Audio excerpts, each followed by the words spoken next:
Hi everyone, so we are starting with section number 189। Section number 189 बात करता है register of contracts या फिर arrangements in which directors are interested. तो जो भी कॉन्ट्रैक्ट्स या अरेंजमेंट्स जिसमें डायरेक्टर्स इंटरेस्टेड होंगे उसके रजिस्टर के बारे में यहाँ पे बात हो रही है। तो उसके लिए उनको एक रजिस्टर मेंटेन करना पड़ेगा।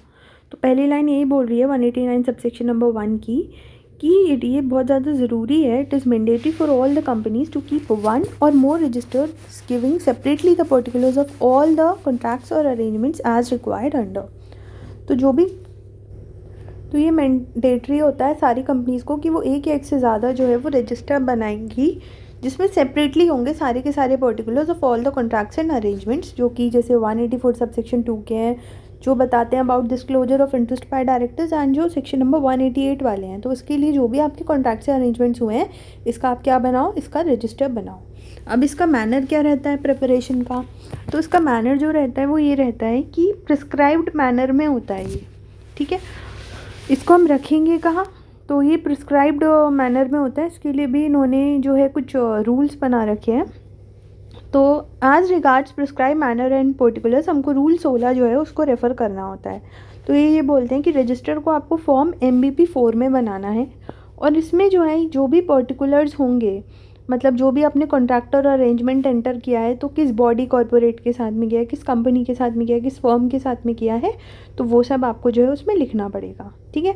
Now as an exception the particulars of the company और कंपनीज और body corporate in which a director himself together with any other director holds 20% or less paid up share capital would not be required to be entered in the register. तो ये कि इन्होंने exception दे दी है कि अगर जो है कोई ऐसी कंपनी है या कोई ऐसी बॉडी कॉर्पोरेट है जिसमें डायरेक्टर एंड उसके साथ में कोई और डायरेक्टर ने मिलकर के 20% या उससे कम paid up share capital hold कर रखी है, तो उस केस में उसको जो है वो रजिस्टर बनाने की कोई ज़रूरत नहीं है।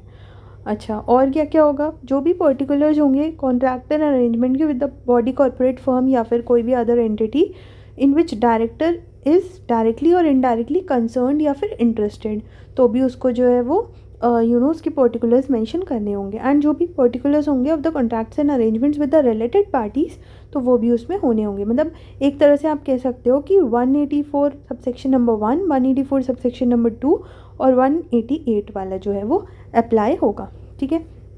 अब ये जो एंट्रीज़ हैं ये हमें कब करनी होती हैं, तो रूल 16 ये बोलता है कि जो एंट्रीज़ हैं आपको क्रोनोलॉजिकल ऑर्डर में करनी है, मतलब एक ही बार में करो बट क्रोनोलॉजिकल ऑर्डर में करो। और फिर ये जो है ऑथेंटिकेट करेगा, कौन करेगा, कंपनी सेक्रेटरी या जो भी पर्सन बोर्ड ने ऑथराइज़ करा है, ठीक है। अब ये जो रजिस्टर है it is to be signed by the directors जो भी प्रेजेंट हैं। तो एक बार जब रजिस्टर आपने जो है प्रिपेयर कर लिया तो उसको आप फाइल करो, अपडेट करो एंड उसके बाद में इसको नेक्स्ट बोर्ड मीटिंग में प्लेस कर दो एंड फिर वो कौन कर देगा, वो साइन कर देगा, कौन, जो भी डायरेक्टर्स होंगे, ठीक है। अब डिस्क्लोजर्स क्या क्या होंगे डायरेक्टर और KMP के, तो हर डायरेक्टर और KMP को 30 डेज़ के अंदर अंदर अपॉइंटमेंट के या रिलिंक्विशमेंट के अपने ऑफिस के एज द केस में भी डिस्क्लोज करने पड़ेंगे पर्टिकुलर्स जो भी स्पेसिफाइड हैं subsection number 1 of section number 84 that are relating to concern और interest in other associations which are required to be included in the register. फिर तो इसमें यह है कि 30 दिन के अंदर अंदर अगर आपका कोई भी इंटरेस्ट है ना तो आपको वो डिस्क्लोज़ करना पड़ेगा, बस यहाँ पर ये है, ठीक है। और इन्होंने ये बोला है कि जो रजिस्टर है वो हम रजिस्टर्ड ऑफिस में रखेंगे। प्रिजर्वेशन एंड कस्टडी के लिए इन्होंने ये बोला है कि कस्टडी तो CS या जो भी पर्सन ऑथराइज रहेगा वो रखेगा। एंड जो भी एक्सट्रैक्ट्स होंगे उस रजिस्टर के तो कंपनी जो है वो दे सकती है रिक्वेस्ट करने पे within 7 days from the date जिस दिन ये हुई है। एंड इसके लिए जो है फ़ीस चार्ज करी जाएगी जो भी स्पेसिफाइड होगी AOA में, and that will not exceed ₹10 पर पेज। और ये जो भी हम रजिस्टर्स होते हैं ये प्रिपेयर जो भी हम करते हैं दीज आर प्रिजर्व्ड परमानेंटली। उसके बाद में क्या है कि ये जो रजिस्टर्स हैं इसको हमको जो है AGM में भी प्रोड्यूस करना होता है। तो जो register shall be produced at the commencement of every annual general meeting and shall remain open and accessible during the continuance of meeting to any person having the right to attend the meeting, thus even the proxy has the right to inspect the register. तो register को inspect कोई भी कर सकता है और उसको हमें हर बिजनेस मीटिंग में जो है वो, हर जनरल मीटिंग में जो है वो प्रोड्यूस करना होता है, ठीक है। अब इसमें यहाँ पर इन्होंने कुछ एक्सेप्शंस दे दिए हैं और जो रजिस्टर है ना वो ओपन रहेगा for business hours, open for inspection business hours के लिए ही रहेगा। तो कोई भी इसको इंस्पेक्ट तो कर सकता है, लेकिन ये सिर्फ बिजनेस आवर्स के लिए ही ओपन है। ये चीज़ आप मेक श्योर कर लेना ना। उसके बाद में यहाँ पे इन्होंने कुछ एक्सेप्शंस दिए हैं कि अगर जैसे कोई सेल हो रही है, कोई परचेज़ हो रही है, कोई सप्लाई हो रही है गुड्स की, मटेरियल्स की, और वो जो अमाउंट है that does not exceed ₹5 lakh in a year, तो फिर उस पर ये सेक्शन अप्लाई नहीं होगा। तो अगर सेल परचेज़ या सप्लाई का केस है और जो वैल्यू है वो एक्सीड नहीं होती, तो उस केस में आपको जो है नहीं ज़रूरत है। एंड अगर कोई बैंकिंग कंपनी के साथ में एंटर हुआ है कोई transaction for the collection of bills in the ordinary course of business, तब भी कोई इस वाले सेक्शन की ज़रूरत नहीं है। अगर कोई भी पेनल्टी वो कोई भी कॉन्ट्रावेंशन हुई तो पेनल्टी लगेगी डायरेक्टर को 25,000 रुपये की।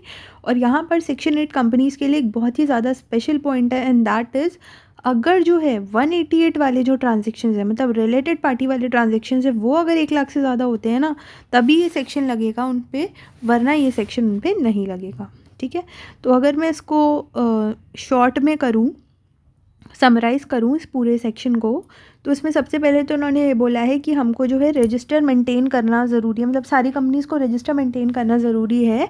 किस किस के लिए? कोई भी कॉन्ट्रैक्ट अगर हुआ है, कोई भी कॉन्ट्रैक्ट या अरेंजमेंट हुआ है in respect of related party, या फिर कोई भी इंटरेस्ट है डायरेक्टर्स का, ठीक है, तो उस केस में उनको क्या करना पड़ेगा? उस केस में उनको एक register of all the contracts and arrangements maintain करना पड़ेगा।